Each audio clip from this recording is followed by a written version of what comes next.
My name is Ajay. This is my lab 1 for physics 2211. So for this lab, we're going to be observing the position of an object at the same speed without moving in a different direction, just to see how constant velocity affects uh, displacement of an object.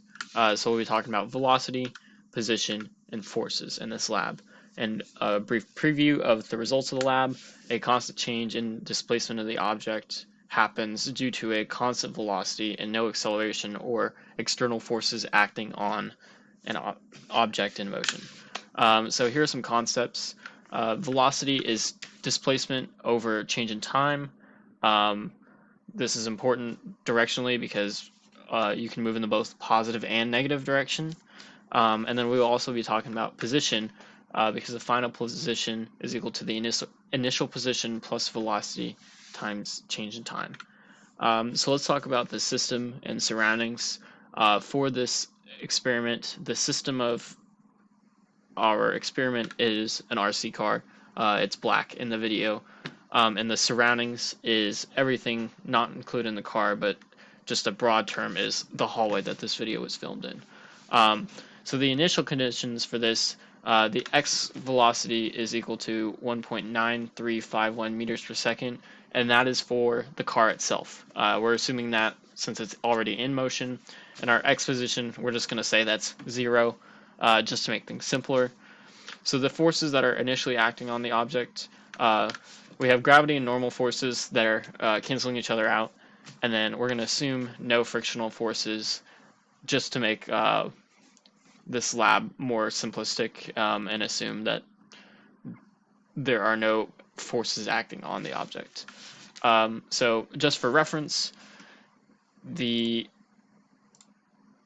back black trim is 2.5 meters. That's our reference point.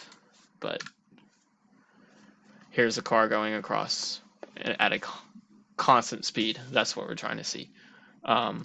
So here's a more analytical version of that video. This graph is the actual data that we gathered from the video. This equation is our speed plus a y-intercept, which is just how quickly the car went after our initial time. But it moved at 1.9351 meters per second as shown. And this is our computational model of the same car. So this is ideal scenario. And from these two models, you can see a linear pattern in both of the models.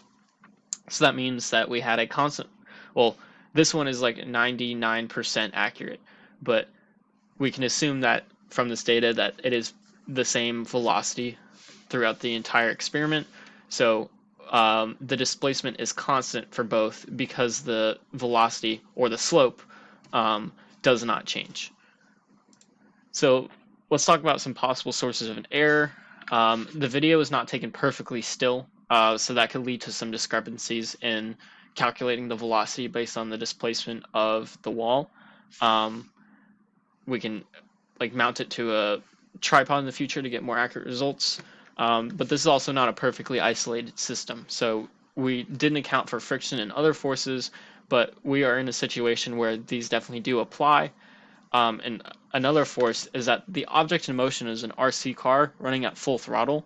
So technically this car is exerting a force on the ground to move itself forward, but that is just to represent an object staying at a constant speed because the RC car will max out at a certain point. And then here's our what if question. Basically, what were to happen and how would our results change if we were to flip the axes, the positive x and negative x, like if those were to change. So since we're talking about velocity and displacement, if we were to flip the axes, all of our displacement and velocity values would just flip signs, because the distance from the origin did not change. It's just in a different direction, so different sign. So our observations were predicted by a computational model when we set the net force equal to 0. Is it possible for us to say how many pushes and pulls are added together to give 0 net forces in the case that you observed? Discussed briefly. I mean, yes, we have the mass. We could take the mass of the object, and we know how fast it's going. So from that data, we can determine what what force the car carries.